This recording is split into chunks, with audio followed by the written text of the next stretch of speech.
नमस्कार, मैं अपूर्वा। आप देख रहे हैं राष्ट्रीय हित न्यूज। आइए नजर डालते हैं आज की कुछ खास खबर की ओर। मुख्यमंत्री नायब सिंह की बड़ी घोषणा, स्वतंत्रता सेनानियों और उनके आश्रितों की पेंशन 25,000 से बढ़ाकर 40,000 की। आपातकाल के सेनानियों की भी बढ़ाई गई पेंशन। 1 जुलाई से आपातकाल सेनानियों की पेंशन 10,000 से बढ़ाकर 20,000 की गई। हिंदी आंदोलनकारियों की भी पेंशन 1 जुलाई से 20,000 की गई।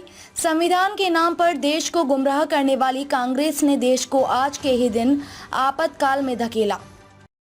हमारे वो स्वतंत्रता सेनानी जिन्होंने इस भारत की आजादी के लिए अपने आप को कुर्बान किया है, अपने आप को जिन्होंने इस देश की रक्षा के लिए कुर्बानियों के ऊपर चढ़े गए, यातनाएं सही, ऐसे स्वतंत्रता सेनानियों के आश्रितों को जो मिलने वाली पेंशन है वो 25,000 रुपए थी।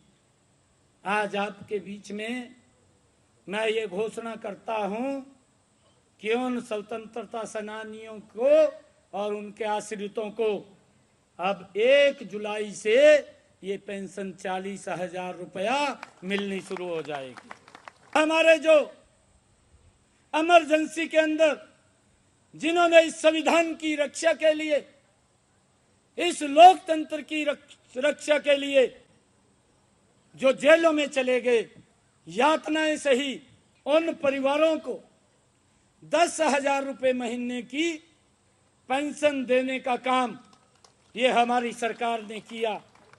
और आज मैं ये घोषणा कर रहा हूं कि अब ये पेंशन उन परिवारों को 20,000 रुपया 1 जुलाई से मिलनी शुरू हो जाएगी। आज मैं एक और घोषणा कर रहा हूं कि जो हमारे प्रदेश के अंदर जो हिंदी आंदोलन में, जो हिंदी को बचाने के लिए जिन लोगों ने संघर्ष किया, 1 जुलाई से उनको 20,000 रुपए मिलनी शुरू हो जाएगी।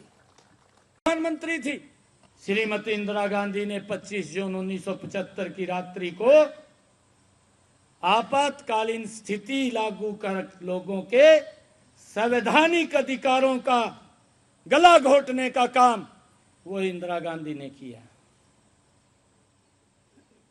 और भाइयों, कितने समय तक और कौन कौन लोग इन्होंने आपातकाल के दौरान कांग्रेस ने संविधान के साथ साथ देश की आत्मा पर भी कुठाराघात किया। यह हमारे लोकतंत्र के इतिहास में एक काला अध्याय है। सत्याग्रहियों ने जब आंदोलन शुरू किया तो उन्होंने संविधान का पालन नहीं किया। उन्होंने अपने ही स्वार्थ के लिए उन्होंने आंदोलन को दबाने के लिए, अपने आप को प्रधानमंत्री रहने के लिए अटल बिहारी वाजपेयी जी, जयप्रकाश नारायण जी, मोरारजी देसाई जी, लाल किशन आडवाणी जी, चंद्रशेखर जी, श्री बिजू पटनायक जी, चौधरी चरण सिंह जी, चौधरी देवीलाल जी, डॉक्टर मंगल सेन जी, सरदार प्रकाश सिंह बादल जी, श्री मधु लिम्ये समेत विपक्ष के तमाम बड़े नेताओं को उन्होंने जेल की सलाखों के पीछे डाल दिया था। यह देश के लिए काला अध्याय था। जो पाप ये कांग्रेस पार्टी ने किया है, कांग्रेस ने अपने हित की स्वार्थ सिद्धि के लिए आज के दिन देश को इमरजेंसी के अंदर धकेल दिया। 1.25 करोड़ की नसबंदी कराई, बड़े बड़े नेताओं को जेल में डाल दिया गया। और मुझे इस बात का दुख है कि श्रीमती इंदिरा गांधी जी ने न्यायालय का सम्मान करने की बजाय जो कोर्ट ने फैसला दिया था उसका सम्मान नहीं किया।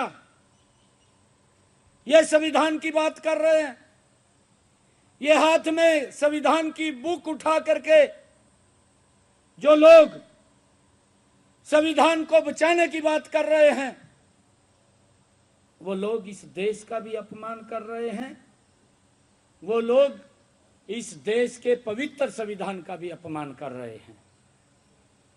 उन लोगों